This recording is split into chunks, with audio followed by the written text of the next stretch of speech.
இதுக்கு ஃபோக்கஸ் ஆகுதா? இப்போ ஃபோக்கஸ் ஆயிடுச்சு.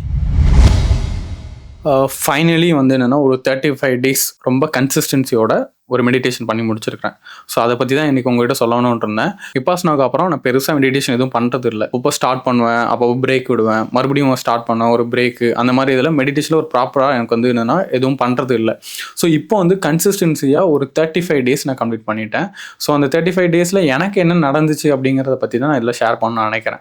மொத்தம் வந்து என்னென்னா ஒரு 17 ஹவர்ஸ் கம்ப்ளீட் பண்ணியிருக்கேன் இது வரைக்கும். 35 டேஸ் இல்லாமல் மீதி நாள் எல்லா நாளும் சேர்ந்து வந்து நான் கவர் பண்ணியிருக்கிறேன். மெடிடேஷனுங்கிறது ஒரு 10 மினிட்ஸில் பண்ணால் என்ன நடக்கும் அப்படிங்கிறது வந்து என்னால் கரெக்டாக சொல்ல முடியாது.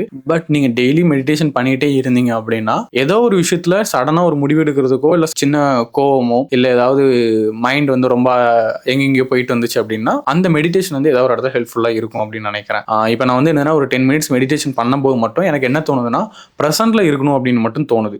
ஸோ அது வந்து நான் ரொம்ப தெளிவாக இருக்கிறேன். மோஸ்ட்லி வந்து நம்ம எல்லாருமே அதில் தான் இருப்போம். ஒன்று பாஸ்ட்டில் இருப்போம், ஒன்று ஃபியூச்சரில் இருப்போம். இந்த ரெண்டில் ஏதாவது ஒரு விஷயத்தில் தான் இருப்போம்.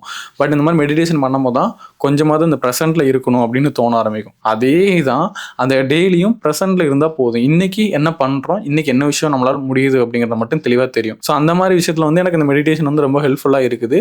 நீங்களும் ட்ரை பண்ணி பாருங்கள். அட்லீஸ்ட் வந்து என்னென்னா ஒரு 10 மினிட்ஸ் பண்ணாலே ரொம்ப நல்லாயிருக்கும். நீங்கள் பிரெயினை வச்சு தான் நம்மளோட ஆக்டிவிட்டீஸ் மொத்தமாகவே இருக்குது.